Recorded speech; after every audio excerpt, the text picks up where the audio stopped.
안녕하세요. 옴씨입니다. 유료인보시 구독자분들을 위한 경제신문 분석 4월달 총 8가지 기사 다양한 테마를 가지고 준비해봤습니다. 하나씩 살펴보도록 하겠습니다. 자, 먼저 첫 번째 삼성 LG 초비상입니다. 트럼프 대통령이 상호 관세 행정명령에 서명을 했습니다. 각 국가별로 각기 다른 상호 관세를 부과하게 되었고요. 한국 같은 경우에는 26% 관세가 적용이 됐습니다. 하지만 이것보다도 더 우리가 눈여겨봐야 될 부분은 바로 베트남, 인도와 같은 이 동남아 지역에 부과된 고관세라고 보셔야 되겠습니다. 특히나 국내 기업들 같은 경우는 값싼 노동력을 찾아서 베트남에 굉장히 많은 생산 기지를 이전시킨 바 있습니다. 삼성전자 스마트폰 생산량의 50%가량이 베트남 지역에서 생산이 되어서 전 세계로 수출이 되고 있는데요. 그렇기 때문에 베트남에서 생산돼서 미국으로 수출되는 제품들에 굉장히 높은 세율이 적용되면서 삼성전자 그리고 LG그룹에도 굉장히 큰 피해를 미칠 것으로 예상이 되고 있습니다. 자, 이 같은 어떤 이 상황은 한세실업 영업무역 세아상혁과 같은 OEM 기업들에게도 직접적인 영향을 미칠 것으로 보입니다. 한세실업 같은 경우 베트남 매출 비중이 60%에 달할 정도로 그 피해가 더 커질 수도 있겠는데요. 이에 따라서 어떻게 이 베트남에서 생산되던 제품을 북미나 중남미 지역에서 빠르게 생산을 해서 수출을 할 것인지에 대한 빠른 대처가 굉장히 중요한 이슈로 부각이 될 것 같습니다. 그리고 미국 시장 이외에도 신시장을 어떻게 빠르게 찾아 나갈 것인지에 대한 고민도 같이 해봐야 되는 시점이라는 점 체크를 해보시면 좋겠습니다. 자, 그리고 이 같은 타격은 국내 기업들에게만 한정이 되지 않습니다. 중국 생산 비중이 높은 애플 같은 경우에도 직접적인 영향권에 들어갈 것으로 보입니다. 특히나 중국에 가장 높은 관세율이 적용이 되고 있기 때문에 애플이 받게 될 피해는 더욱 커질 전망으로 보입니다. 이 같은 상황에 맞서서 삼성전자가 애플의 이 같은 약점을 어떻게 잘 파고들어서 시장 점유율을 뺏어올 수 있을지에 대한 입체적 고민 같이 해볼 수 있겠습니다. 자, 두 번째. 민간 외교관 된 정의선 회장입니다. 지난달 24일 백악관에서 210억 달러짜리 투자 계획을 발표했습니다. 저 같은 경우에는 이 발표를 좀 더 눈여겨봤던 내용 중에 하나는 무엇이냐면 2023년 8월부터 일찍이 글로벌 폴리시 오피스라는 전담 조직을 꾸려서 미국 정치권을 상대로 대외 활동을 선제적으로 펼쳐왔다는 점이 굉장히 좀 인상적이었습니다. 앞으로는 전 세계 이 무역 기조 자체가 빠르게 전환될 가능성이 높기 때문에 각 국가에서 사업을 해내기 위해서는 이런 정치권과의 긴밀한 스킨십 그리고 선제적 대응이 굉장히 좀 중요해졌다라는 점을 같이 확인을 해야 될 것 같습니다. 그런 점에서 현대차의 그런 선제적인 대응이 더 빛난다라고 좀 볼 수 있는 것 같고요. 그리고 현대차 그룹 차원에서 진출을 하는 과정에서 현대제철도 새로운 8조 5천억짜리 투자를 발표했습니다. 전기로 일관제철소를 건설함으로써 2029년 상업 생산에 들어가게 된다면 자동차 강판 공급을 현지화할 수 있고 신성장 동력까지 확보할 수 있다는 점에서 굉장히 눈에 띄는 발표라고 볼 수 있었습니다. 특히나 최근에 현대제철 노조의 파업 이슈가 계속해서 불거지고 있는 상황과 맞아떨어지면서 현대제철이 이런 새로운 목표를 갖고 있었구나라는 것도 같이 연관해서 생각해 볼 수 있었던 내용이라고 생각이 들고요.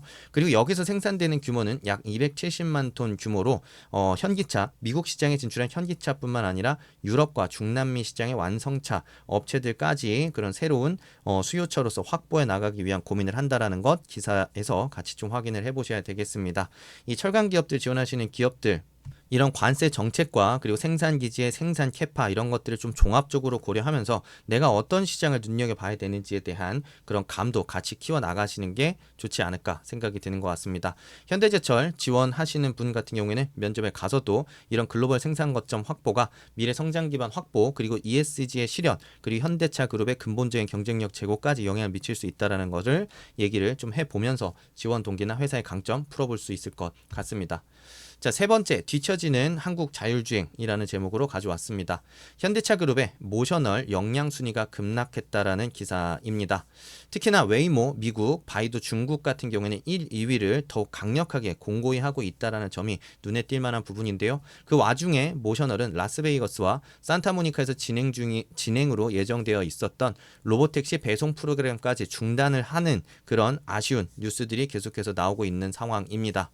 웨이모와 바이두는 오히려 더 박차를 가하고 있습니다. 로보택시 수천 대가 24시간 운행 중일 뿐만 아니라 중국 우한시 한 곳에서만 500대가 넘는 로보택시를 운영하면서 약 누적 1억 킬로미터, 3천만 킬로미터 가량의 운행 기록을 바이두와 웨이모가 각각 쌓아나가고 있는 상황입니다.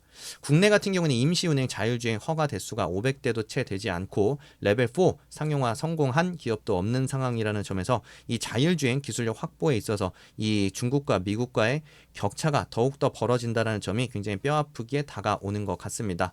활로를 찾기 위해서 국내 주요 자율주행 스타트업들이 해외에서 활로를 찾으려고 노력은 하고 있기는 하지만 이 국내에서 관련된 규제와 법안이 풀리거나 통과되지 않는다라고 한다면 근본적인 경쟁력 확보에 있어서 뒤처질 수밖에 없겠고 미래차 시장 선점에 있어서 또 그런 적색불이 켜질 수밖에 없는 상황이라는 점을 생각해 봐야 될 것 같습니다.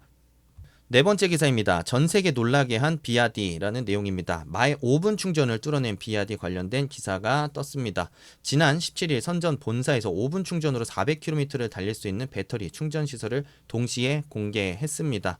특히나 지금까지는 가격 경쟁력을 내세워서 저가 자동차 이미지가 강했던 중국 브랜드였기 때문에 약 5천만 원대 가격 그리고 빠른 충전 속도와 강화된 어떤 상품성을 두루 겸비해서 출시된 한 L 같은 경우에는 기존의 중국산 전기차가 가지고 있는 그런 이미지를 타파함으로써 테슬라를 포함한 주요 전기차 플레이어들을 크게 위협할 것으로 전망이 되는 것 같습니다. 실제로 테슬라는 15분 충전으로 275, 메르세데스 벤츠는 10분 충전으로 325km 등 그런 압도적인 지금 충전 속도 차이를 보인다라는 측면에서 소비자 입장에서 지금까지 불편했던 충전 속도를 확실하게 개선할 수 있다라는 편의성을 기술로 입증한 사례이기 때문에 큰 의미가 있다라고 보시면 되겠습니다. 그리고 뒷부분에 보시게 되면 BYD의 지금과 같은 이런 약진이 앞으로도 계속 더 이어질 것으로 전망이 되는 그런 근거들이 나오고 있습니다. 임직원 90만 명 중에서 10만 명 이상이 연구개발 인력이라는 것, 그리고 수직 계열화를 통해서 배터리, 모터, ECU까지 자체 조달을 하고 있고 이번에 초고속 충전을 위해서 실리콘 카바이드 기반의 전력 반도체 칩까지 직접 양산했다라는 이런 수직 계열화된 경쟁력은 더욱 값싸고 빠른 전기차 생산을 통해서 전 세계 시장의 점유율을 높이는 데 있어서 굉장히 주요한 그런 토대가 될 것으로 보이는 것 같습니다. 현대차 입장에서도 이제 미래차 시장을 선점하기 위한 반도체 기술력 확보 그리고 핵심 부품 경쟁력의 수직 계열화까지 굉장히 고민해야 될 이슈들이 많은데요. 앞서 살펴봤던 자율주행 기술력, 소프트웨어 경쟁력 확보뿐만 아니라 제조 경쟁력 확보까지 굉장히 해야 될 과제들이 산적해 있는 상황이라는 것, 이번 비아디 기사를 통해서 확인해 보셔야 되겠습니다. 다섯 번째 기사, 샤오미 회장 만난 이재용 회장이라는 제목입니다. 이재용 회장이 지난달 중국을 방문했을 때 샤오미 회장과 직접 회동을 하면서 앞으로의 어떤 전략적 제휴의 가능성을 서로 간에 모색을 하는 자리를 마련했었습니다. 스마트폰과 가전 영역에 있어서는 둘은 경쟁 관계에 있기는 하지만 샤오미 같은 경우에는 전기차 사업을 공격적으로 확장하고자 하는 예지가 있고 삼성전자 같은 경우에는 차량용 전장 부품 사업의 확대를 위한 그런 공격적인 스탠스를 취하고 있다는 측면에서 양사의 그런 니즈가 잘 맞아떨어지고 있지 않았나라는 부분들을 이 기사를 통해 확인할 수 있었습니다. 그래서 여기서 등장한 신조어도 확인을 해볼 필요가 있겠는데요. 프레넘이라는 친구와 적의 합성어라는 것도 같이 좀 체크를 해두시면 좋을 것 같습니다. 삼성전자 입장에서는 이제는 회사의 생존을 위해서 적과도 손을 잡고 전략적 제휴를 통해 진정한 회사의 성장을 이끌어낼 수 있는 방안을 모색하는 게 굉장히 좀 중요해졌다는 걸 이 기사를 통해서 확인할 수 있을 것으로 보이고요. 이제 마케팅이 됐든 영업이 됐든 지원하시는 분들 입장에서는 어떤 기업과의 전략적 제휴를 통해서 삼성전자에 막혀있는 어떤 이 성장 정체를 뚫어낼 수 있는 새로운 판로를 모색할 수 있을지에 대한 치열한 고민이 굉장히 좀 중요해질 것 같습니다. 자, 샤오미 같은 경우에 그래서 스마트폰용 D램 그리고 낸드 플래시 시장에 큰 손이라는 점, 그리고 최근 폴더블 스마트폰용 디스플레이 주문도 늘리고 있다라는 측면에서 삼성전자뿐만 아니라 삼성 디스플레이, 삼성전기, 삼성 SDI 그리고 하만까지 그룹사 전체 차원에서 패키지 딜까지 할 수 있는 어떤 여지도 있지 않나라는 점 같이 생각해 볼 수 있을 것 같습니다. 특히나 이제 샤오미의 전기차 SU7 출시해서 중국에서 한 해 동안 13만 대를 인도하면서 돌풍을 일으키고 있는데요. 올해 목표량이 35만 대까지 늘린다라는 점, 그리고 27년도부터는 해외 시장 진출 계획까지 밝히면서 굉장히 큰 포부와 시장 성장성의 가능성을 좀 보여주고 있는 상황입니다. 물론 현지의 BOE나 CATL과 같은 그런 경쟁력 있는 회사들이 있기는 하겠지만 이 늘어나는 물량을 한 번에 확보할 수 없다라는 측면, 그리고 프리미엄 시장에 진출하기 위해서는 조금 더 앞선 기술력을 요구할 수도 있다라는 측면에서 중국 시장 자체도 우리가 이제는 다시 새로운 시장으로서 시야를 좀 돌려볼 필요가 있겠다라는 거 이 기사를 통해서 같이 확인을 해볼 수 있을 것 같습니다. 자, 6번째 기사, SI IT 시장 관련된 기사를 좀 가지고 왔습니다. AX 시장이 ERP 업체까지 참전하면서 더욱 빠르게 성장할 것으로 예상이 되고 있습니다.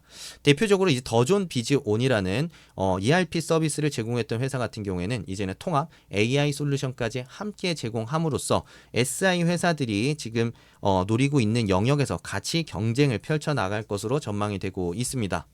한 가지 같이 확인해야 될 부분이 있다면 이제는 ERP 시스템에 AI를 접목시킴으로써 각각의 개별 기업들 그리고 개별 사용자들의 어떤 사용 편의성 그리고 업무 생산성을 어떻게 더 빠르고 효율적으로 올려줄 수 있을 것이냐가 이런 경쟁 우위를 차지하는 데 있어서 굉장히 중요한 그런 전략적인 포인트가 될 것으로 보입니다. 그래서 SAP 같은 경우에도 AI로 활용한 예측 분석 기능을 덧붙이고 있다고 얘기를 하고 있고요. 그리고 더존 비주얼은 3일 회계 법인과 제휴를 했다는 얘기가 나오는데, 여러분들이 관심 있는 SI 기업들이 AI를 어떻게 ERP나 ERP에 직접적으로 적용함으로써 어떤 효용을 고객사들에게 직접적으로 창출해내고 있는지에 대한 디테일한 내용을 확인해보고 직접 비교를 하시면서 그 회사만의 강점을 좀 풀어내실 필요가 있다라는 점 같이 좀 말씀을 드려야 될 것 같습니다. 그리고 차세대 ERP로 어떻게 좀 진행이 되고 있는지에 대한 내용도 좀 같이 나오고 있는데요. 이 해당하는 내용들 같이 좀 보시면서 그냥 무조건적인 AI 적용이 아닌 AI라는 것들을 어떻게 좀 획기적인 차별점을 만들고 고객사로부터 확실하고 실질적인 수익을 낼 수 있을 것인지에 대한 고민 같이 해야 된다는 것도 체크해 보시면 좋을 것 같습니다.